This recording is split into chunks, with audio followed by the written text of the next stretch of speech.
Alam niyo ba yung pinakamalakas na bagyo na dumating sa bansa natin? Ang pangalan ay tukso. Kasi marami siyang winasak na tahanan. Yung tukso or yung temptation ay nangyayari at totoo sa buhay mo at sa buhay ko. Maging ang Panginoong Hesukristo ay naranasan ito. Si Satan ay totoo. Kung paano totoo ang Diyos, totoo din si Satan. Bagamat maraming nagsasabi na hindi totoo ang Diyos at hindi totoo si Satan, alam nating sila ay totoo. Richard Dawkins was like the Pope of the atheists. At yung kanyang Bible is The Origin of Species by Charles Darwin. And years ago, he had an interview against one of a minister. And Richard Dawkins was mocking Christians. That Christians, yung mga Kristiyano na yan, hindi naman totoo yan. Nakakatawa sila kasi hindi nila magawang makabisado man lang yung New Testament books ng Bible nila. And then the vicar responded, sabi niya, that's unfair. Sabi niya ngayon, Richard, pwede mo bang ibigay sa akin yung title ng books ng Origin of Species ni Charles Darwin? Ang sabi ni Richard Dawkins,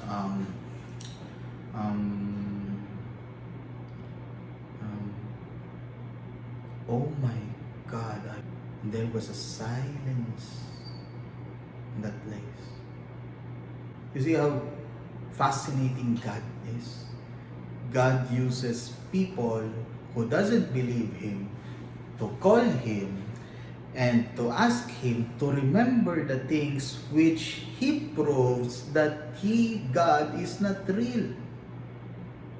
And the day after that, sabi niya, it will be a bad week for atheists. So God is real and Satan is real.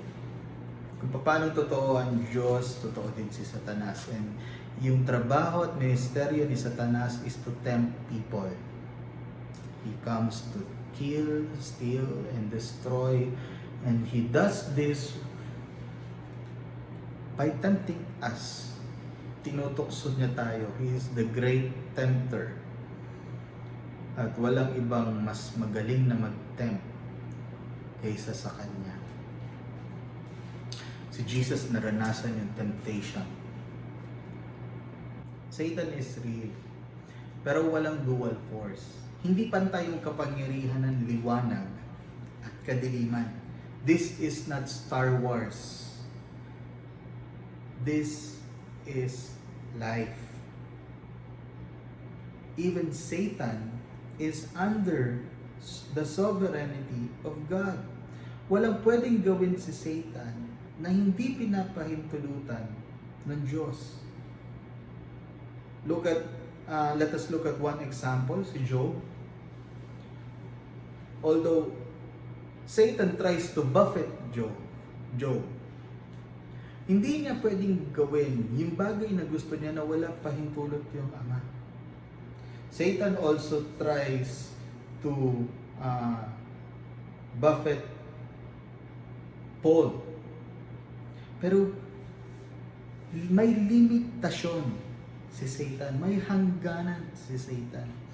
Ang Panginoon na ating pinaglilingkuran ay walang hangganan sapagkat siya yung pinakamakapangyarihan sa lahat. In Matthew chapter 4 verses 1 to 11, we will see yung temptation na merong hinarap yung ating Panginoong Hesukristo. At walang ibang tempter maliban dun sa ating enemy, which is Satan. Let me read for you Matthew chapter 4 verses 1 to 11. I am using NASB. Then Jesus was led up by the Spirit into the wilderness to be tempted by the devil. And after he had fasted for 40 days and 40 nights, he then became hungry. And the tempter came and said to him, "If you are the Son of God, command that these stones become bread." But he answered and said, "It is written, man shall not live on bread alone, but on every word that proceeds out of the mouth of God." Then the devil took him into the holy city and had him stand on the pinnacle of the temple and said to him, "If you are the Son of God, throw yourself down, for it is written, He will command His angels concerning you, and on their hands they will bear you up, so that you will not strike your foot against a stone." Jesus said to him, "On the other hand, it is written, you shall not put the Lord your God to the test." Again, the devil took him to a very high mountain, showed him all the kingdoms of the world and their glory, and he said to him, "All these things I will give to you, if you fall down and worship me." Then Jesus said to him, "Go away, Satan," or "Go, Satan, for it is written, you shall worship the Lord your God and serve Him only." Then the devil left him, and behold, angels came and began to minister in him. You and I are experiencing temptations in our lives. We are oftenly tempted to do wrong things and to do sinful things, instead of walking and following yung will ni God sa buhay natin. Just like you and me, Jesus Himself experienced temptation. Yung temptation na naranasan ng Panginoong Jesucristo, naranasan niya to face to face, none other than Satan. Satan himself is the tempter. Let us look on verse 1. Then he was led up by the Spirit into the wilderness to be tempted by the devil. Satan is real, and his works is real, and his works in your life and in my life is to tempt you and to make us fall away from the will of God. See, Jesus Himself, He experienced it in the wilderness. Looking in verse 1, He was led there by the Spirit in the wilderness. And the wilderness is not a place na sobrang maganda. Ito'y terribling lugar. Pero dinala siya doon ng Espiritu ng Diyos para tuksuin ng dyablo. Alam natin yung ginawa ng Panginoong Jesus that time. He fasted for 40 days and 40 nights. Sa account ni Mark at account ni Luke, hindi lamang siya dun sa 40th day tinempt ni Satan, but during those 40 days and 40 nights, ay tinempt din siya ni Satan. By that time, on the 40th day, he became hungry. Jesus became hungry because sa loob ng 40 days and 40 nights ay hindi siya kumain, which is evidently true para sa sino man sa bawat isa sa atin. May mga ilang araw nga lang tayong lumipas na hindi kumakain o umiinom ng tubig, ay ganun na lamang yung gutom natin. In fact, ang term ng iba doon is hungry, H-A-N-G-R-Y. May kasama ng galit yung pagkagutom na gano'n. Nevertheless, Jesus was hungry that time. And when Jesus was hungry, the tempter came to him at sinabi niya, "If you are the Son of God, kung ikaw nga yung anak ng Diyos, gawin mong tinapay itong mga bato." Yung first temptation na merong ginawa si Satan kay Jesus was the temptation to cast a doubt or to question yung provision ng Diyos. Yung words na ginamit ni Satan was this, if you are the Son of God. Yung if cast a doubt, and yun yung parating ginagawa ni Satan. He will always cast a doubt in your life and in my life, especially sa pagtingin natin sa ating Diyos. Kung babalikan natin in Matthew chapter 3, verse 17, bago maranasan ng Panginoong Jesus yung temptation ni Satan sa wilderness, after nung baptism ng ating Panginoong Jesus, in Matthew chapter 3, verse 17, "This is my beloved Son, whom I am pleased." Usually, temptation comes in such time na after magkaroon tayo ng such spiritual blessing or breakthrough sa buhay natin. Elijah, after he defeated the prophets of Balaam in Mount Carmel, anong nangyari? Nagtakot siya at tinaguan niya yung si Jezebel. Ang sabi niya, parang gusto niya nang mamatay kaysa harapin si Jezebel. After niyang kalabanin yung prophets ni Balaam, 300 and more prophets ni Balaam, natakot siya.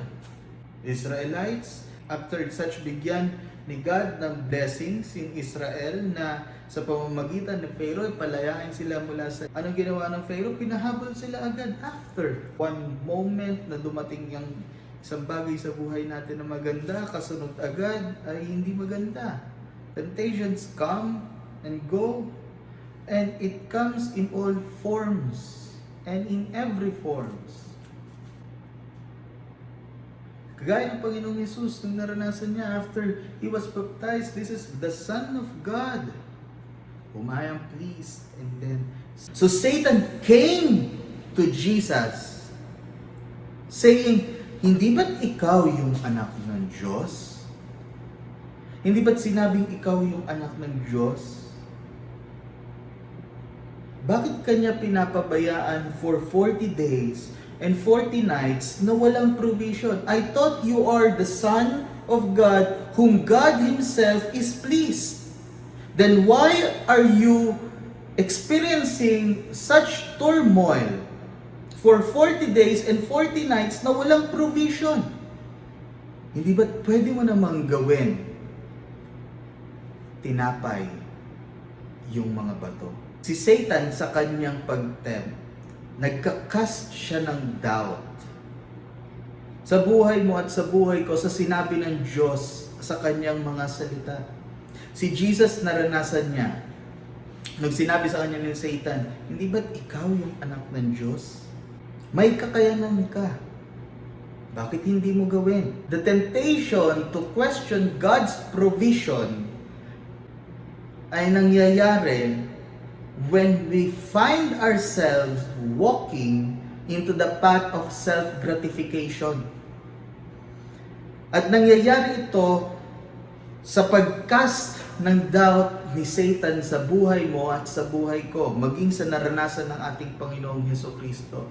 In Genesis chapter 3, kagaya kung paano mag-cast ng doubt si Satan kay Jesus, ganun din nag-cast ng doubt si Satan kay Adam. Sinabi ba talaga ng Diyos na hindi pwede kainin yan? Sinabi ba talaga ng Diyos na bawal? Wala naman talagang sinabi. Sinabi ba talaga ng Diyos na kayo'y mamamatay? This casting of doubts, na kapag pumapasok sa isip natin, sa puso natin, at sa buhay natin, we began to question God Himself in His ways and His provision. But Jesus never gave to that doubt, never gave to that temptation. Rather, ang sabi niya, man shall not live by bread alone. It was written, Deuteronomy chapter 8 verse 3, na hindi lamang sa tinapay nabubuhay ang tao, kundi sa bawat salitang namumutawi sa bibig ng Diyos. Deuteronomy chapter 8 verse 3 was taught or was written because God wanted Israelites to experience hunger so that they would see God,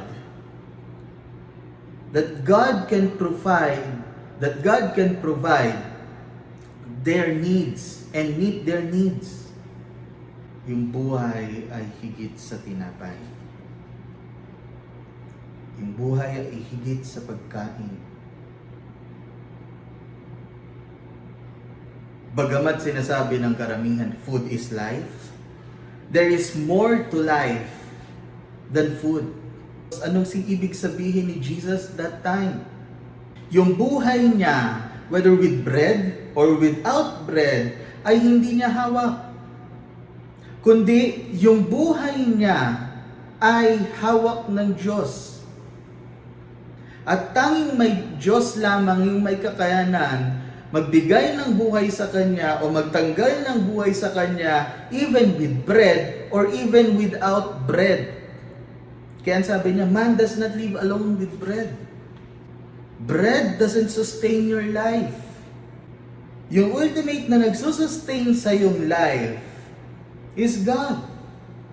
And if God wants you to live longer, you will live. If God wants us to live and to have a shorter life, it will happen. Merong mas higit na buhay kaysa sa pagkain. At ito yung pagkakaroon ng maayos, mainam na relasyon sa ating Diyos. So Jesus here answered yung pagcast ng doubt ni Satan sa pamamagitan ng pagsabi sa kanya na mas higit yung kinakailangan niyang gawin kaysa sa pagkain. Jesus himself said in the book of John, that my food is to do the will of my Father.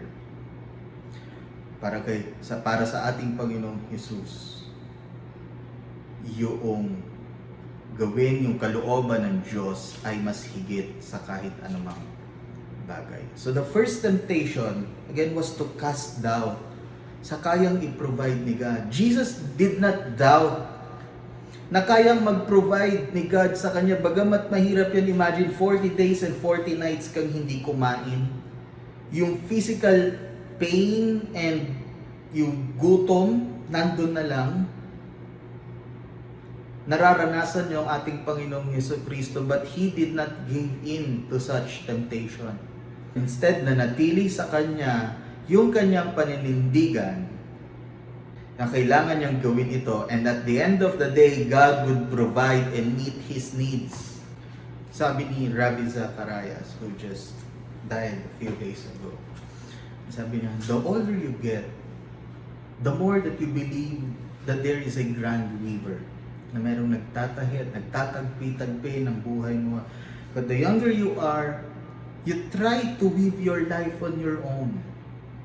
Pilit mong ginagawa yung pilit mong pinagtatagpi-tagpi at pinapatch yung buhay mo ayon sa iyong sariling gusto. But the older you get, you know that you sense that there is someone who is actually living your life according to His will and according to His purpose. To be human, nais nating minsan madalian, mabilis na dumadating. Matapos agad ang isang bagay. When pain comes in our life, sana matapos na agad. When hardship comes in our life, sana matapos na agad. When destruction comes, sana matapos na agad. We tend to use the easiest path always.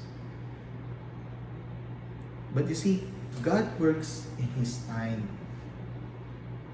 God works in His ways. In this life, one should trust God in His timing, in His provision. After na sabihin niyo ng ating Panginoong Jesus in verse 5, then the devil took Him into the holy city and had him stand on the pinnacle of the temple.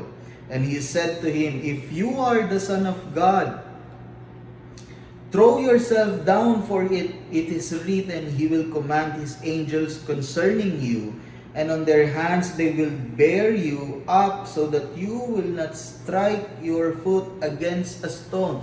Here again, the second temptation. Satan, again, is casting a doubt. Second na sinabi niya, if you are the Son of God. Kasi nga, sinabi ng Diyos na siya yung anak ng Diyos na kanyang kinalulugdan. Si Satan again, for the second time, that is recorded in Matthew chapter 4, casting a doubt kay Jesus kung talagang ikaw yung anak ng Diyos. Dinala siya saan? Sa isang mataas na lugar in the holy city, that is in Jerusalem, and had him stand in the pinnacle of the temple. Jews believe, or maraming Hudyo ang naniniwala, that the center of the earth is Israel, that the center of Israel is Jerusalem, and that the center of Jerusalem is the temple. And that temple, dun sa pinnacle na yon, it's around 450 feet. So dun dinala ni Satan si Jesus. 400 feet, 450 feet. And then sabi ni Satan sa kanya, kung talagang anak ka ng Diyos, tumalon ka dyan. Kung talagang ikaw yung anak na kinalulugdan, tumalon ka dyan. Kasi ang sinasabi sa salita ng Diyos, look who's using the word of God. It is Satan. Si Satan mismo yung gumamit ng salita ng Diyos from Psalm 91.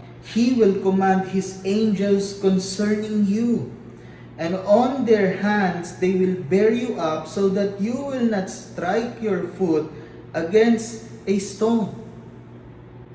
Si Satan mismo ginamit niya yung salita ng Diyos para dayain, para siluin yung ating Panginoong Jesus.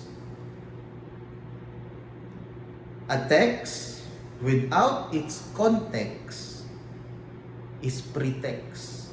Isa yan sa kong natutunan when I was studying hermeneutics. A text without its context is pretext.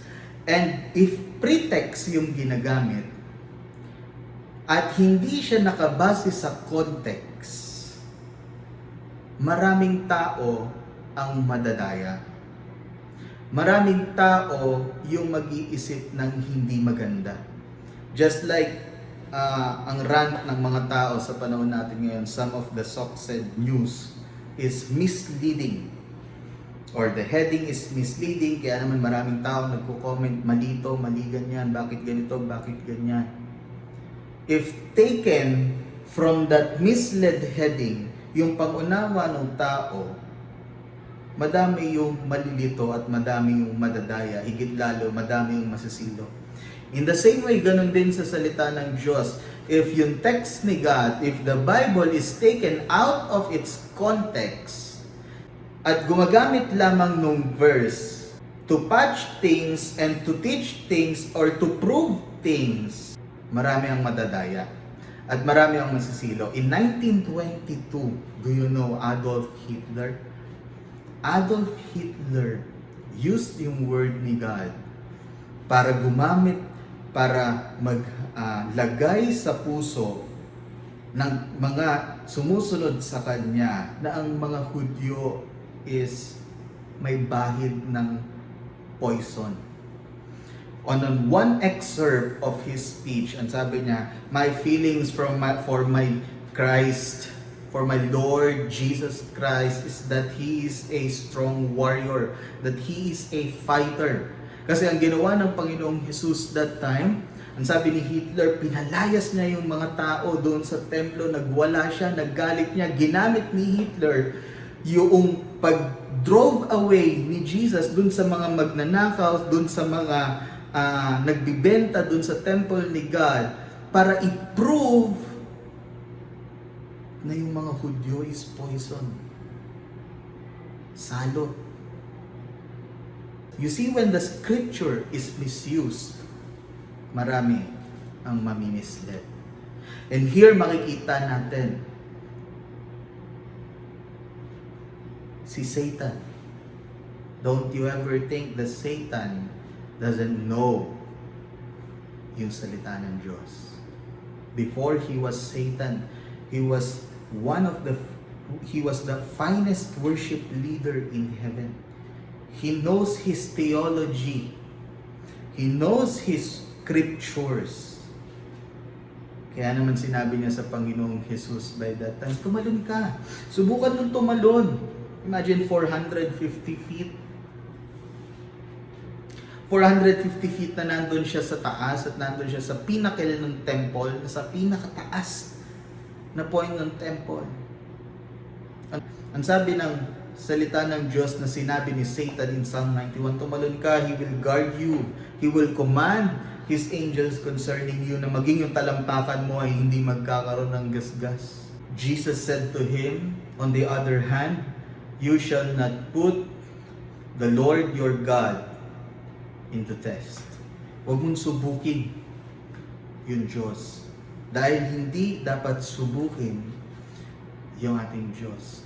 What Satan was doing was casting a doubt para questionin ng Panginoong Jesus yung protection ni God.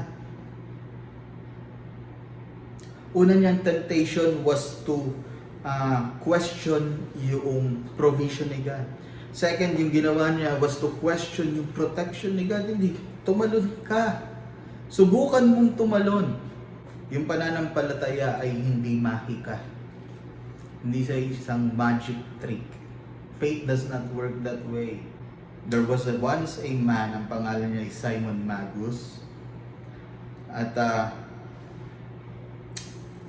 ang kanyang ginawa, ayan, sabi niya, ako yung magliligtas sa mga tao. Ako yung ginagamit ng Diyos. And what he did was he tried to jump on a 150 foot, expecting that he would fly, yet he did not fly. At doon natapos yung short career niya. We should not put God into test. Faith, yes, faith is tested. Faith is being tried. Pero hindi dapat natin ito subukin. Marami sa salita ng Diyos, gaya sa book ni Isaiah, sabi, dumaan man ako sa apoy, hindi ako masusunog. Eto ka, dadaan ka sa apoy kasi sinabi ng Diyos, hindi ka masusunog. Dumaan ka sa ilog, hindi ka malulunod. Kaya naman kahit hindi ka marunong lumangoy, nagpunta ka sa ilog, inaasahan mo hindi ka malulunod. Hindi ganoon ang pananampalataya. Ang pananampalataya is trusting Him with such confidence sa buhay natin. At hindi umaabot dun sa kailangan nating gawin yung gano'n. Dahil hindi gano'n yung hinihingi ng Diyos sa buhay natin. Kwentuhan ko kayo saglit patungkol dun sa isang tao na isa siyang minister. At mainit siya sa Panginoong Jesus at gusto niyang subukin yung kanyang pananampalataya, gusto niyang subukan yung kanyang pananampalataya. And he went to a certain place where girls are naked, where girls were dancing. Pumasok siya. Sabi niya, Lord, matatag ako. Alam ko yung paninindigan ko. At kahit nasa ganito kong lugar, tatakpan mo yung aking mga mata. Lord, takpan mo yung aking mga mata. Nananampalataya ako sa iyo. After he went, at few minutes and hours na nandun siya, he sat down at may lumapit sa kanya. A naked girl offering him a drink. Sabi niya, Lord, matatag ako. Hindi ako magpapadaya sa kahit anong tukso. Kaya ako nandito dahil sinusubukan ko yung lakas ng aking pananampalataya. Lord, dinadalangin ko, takpan mo yung mata ko. Nang sa gayon, ikaw lang yung makita ko. And after a while, na nandun, may kausap siya, yung babaeng tumabi sa kanya ay kumandong sa kanya. And sabi niya, Lord, takpan mo yung mata mo. Sabi niya, Lord, takpan mo yung mata mo. Problem una, and sabi niya, Lord, takpan mo yung mata ko. Yung pangatlo, nung nag-give in na siya sa temptation, and sabi niya, Lord, takpan mo yung mata mo. Sandali lang to. You see, you do not put your God into tests. You do not even place yourself into a temptation to test your faith. Ang dapat na ginagawa in times of temptation, ikaw yung umiiwas, ikaw yung umaalis. Kaya nga sabi, in 1 Corinthians chapter 10:13, huwag mong isipin na ikaw ay matatag ka, baka ikaw'y mabuwal. In times of such temptations, naiisip ko yung story ni Joseph, nung nandun siya sa asawa ni Potiphar, at inakit-akit si Joseph. Ano ginawa ni Joseph? Tumakbo siya palayo. Kumari pa siya ng takbo. Because one way of fighting temptation is not looking into temptation, rather focusing your eyes away from the temptation. If you give time and such amount of time and effort in one temptation, you'll end up seeing yourself in that temptation. But if you focus yourself away from that temptation and focus your eyes towards our Christ Jesus, you will overcome any temptation. The reply ni Jesus kay Satan also came from yung experience ng Israelites to the wilderness in Deuteronomy chapter 6 verse 16, wherein nandun sila sa Masa, and the Israelites angrily put God into test. Na sinasabi nila mag-produce ka ng water kahit walang source ng water. So Satan again failed on his second temptation to Christ. And after that, in verse 8 again, the devil took him to a very high mountain and showed him all the kingdoms of the world and their glory. And he said to him, all these things I will give you if you fall down and worship me. After nandalhin ni Jesus dun sa pinnacle ng temple, ay dinala naman siya sa high mountains where he can see all the kingdoms of the world. At sabi ni Satan kay Jesus, ibibigay ko sa iyo lahat ng ito kung luluhod ka at magtitira pa ka sa harap ko. The ruler of this world is Satan. We know it because Apostle Paul wrote in Ephesians chapter 2 that the prince of the power of air that is in this world is Satan himself. And yung Panginoong Jesus ay naparito para mag-establish ng kanyang kaharian. Kaya nga in Matthew, ang presentation ni Jesus is a king and he will establish a kingdom. So here si Satan, hindi ba't naparito ka para magtayo ng kaharian mo? Hindi mo kailangan maghirap. Hindi mo kailangan magdusa. Hindi mo kailangan pagdaanan yung krus ng Kalbaryo. Meron akong shortcut na ibibigay. Meron akong ibibigay na mas madaling paraan. Mas mabilis na paraan. Tumira pa ka sa harap ko. Worship me, sabi ni Satan. Proskonesis in Greek, to prostrate. Pagpatira pa sa harapan ko at ibibigay ko sa iyo agad to. It would only take one moment of your life and yung buong kingdom sa buong mundong ito ay nasa sa iyo na. Satan was casting a doubt dun sa promise ni God. First, he casted a doubt para mag-question tayo sa provision ni God. Pangalawa, mag-cast tayo ng doubt at magkaroon ng question sa protection ni God. Pangatlo, mag-cast ng doubt at magkaroon ng question sa promises ni God. Yung promise ni God that yung Messiah will establish His kingdom and that kingdom will be forever and ever. Sinasabi sa Kanya, merong mas madaling paraan. Hindi mo kailangan pagdaanan yung cross ng Calvary. Hindi mo kailangan magmatay. Hindi mo kailangan magdusa. Hindi mo kailangan maghirap. Hindi mo kailangan maghirap for 3 years para sumunod lang yung mga 12 disipulo mo na yung isa doon ay magtataksil sa hindi mo kailangan lahat ng pagdaanan ito. Pwedeng matapos na lahat ng ito at yung kaharian niya ni Satan ibibigay na sa ating Panginoong Hesus. Lumuhod lang siya sa kanyang harapan. Pero hindi ginawa ng ating Panginoong Hesus. Instead, ang sabi niya, "Go, Satan. Lumayas ka. Malis ka. Sapagkat tanging ang Diyos lamang ang dapat sambahin at dapat paglingkuran." Lahat ng hirap na sinabi ni Satan na hindi dapat pagdaanan ng ating Panginoong Hesukristo, alam ng Panginoong Hesukristo kailangan niyang pagdaanan ng lahat ng ito. Dahil kung ginawa ng Panginoong Hesus alinman dun sa 3 temptation na binigay ni Satan sa kanya, wala tayong tagapagligtas na once and for all ay magiging sapat na alay para sa kasalanan ng tao. Because dahil lamang naging sapat na alay yung Panginoong Hesukristo, dahil minsan hindi siya nagkaroon ng kasalanan.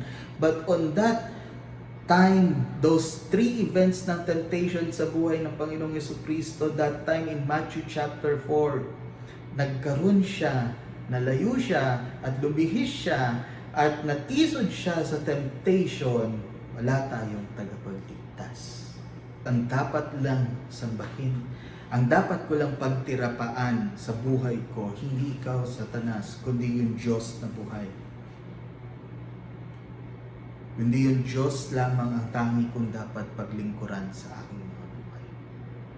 Sa aking buhay. Yung sinabi ng Panginoong Yesus, that you shall love the Lord your God and serve Him only, was also a paraphrase ng ating Panginoong Jesucristo from Deuteronomy chapter 6 verse 16 to 18. Notice within the 3 temptations, lahat yon may kinalaman sa Israelites.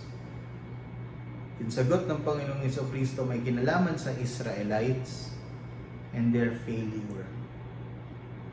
Unlike Israelites who failed temptations and succumbed into sin, Jesus withstood all temptations and became victor of temptations.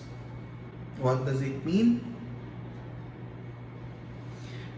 That yung temptation is true sa buhay mo at sa buhay ko.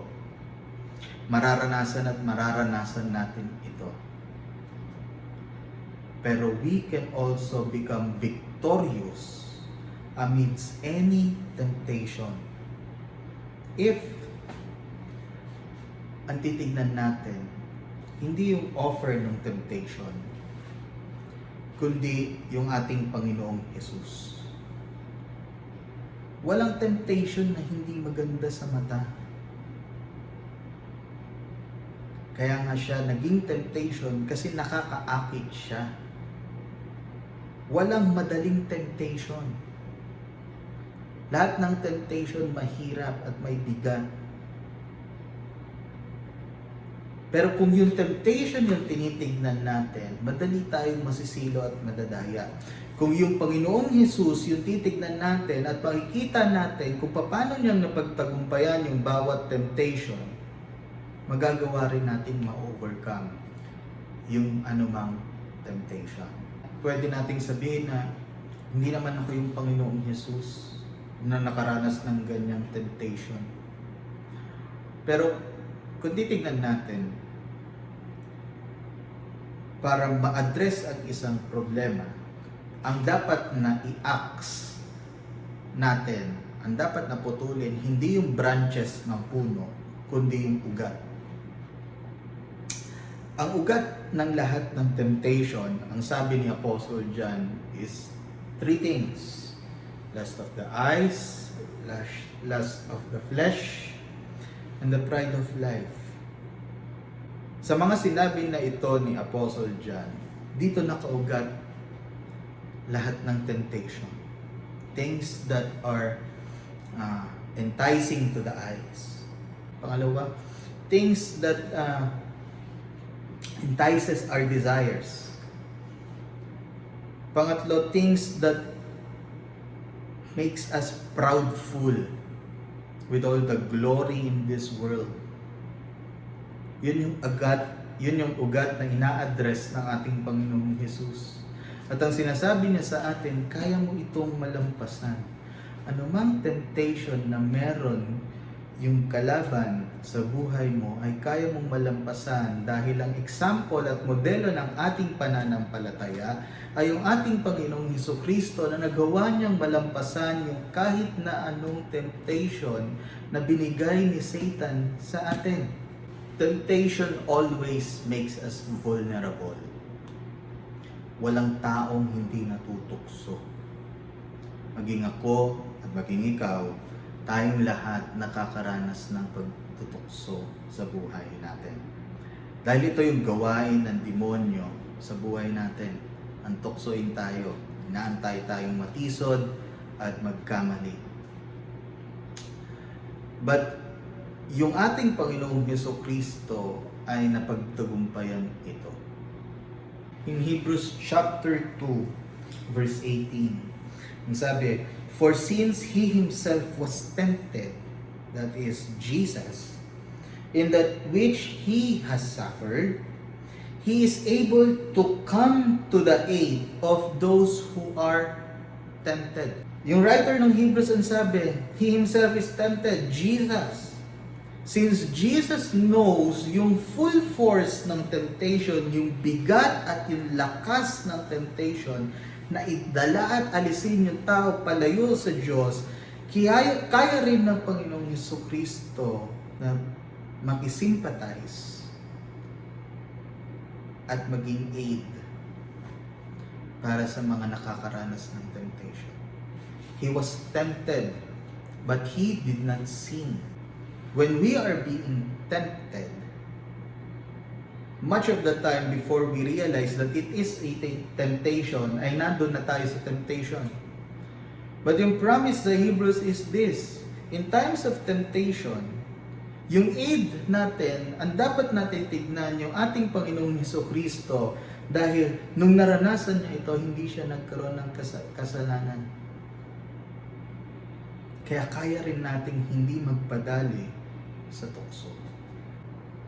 Kaya naman ang dapat nating tignan ay ang Panginoong Hesukristo at patuloy na umasa sa Kanya, sapagkat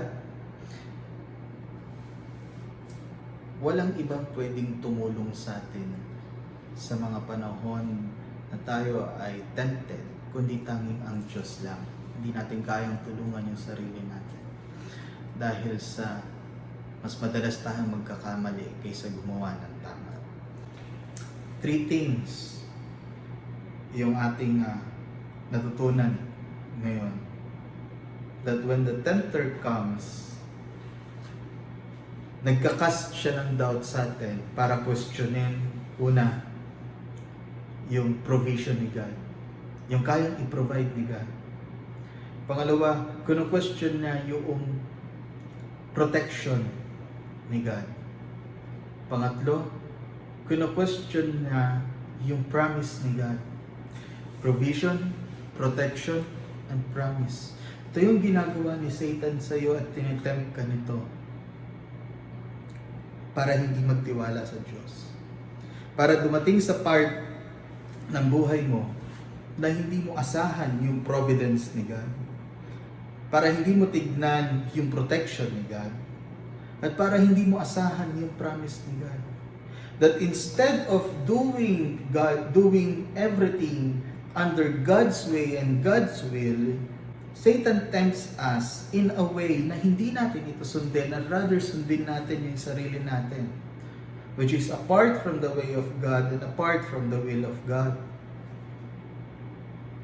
But do not be easily discouraged when the tempter came, or when the tempter comes into our lives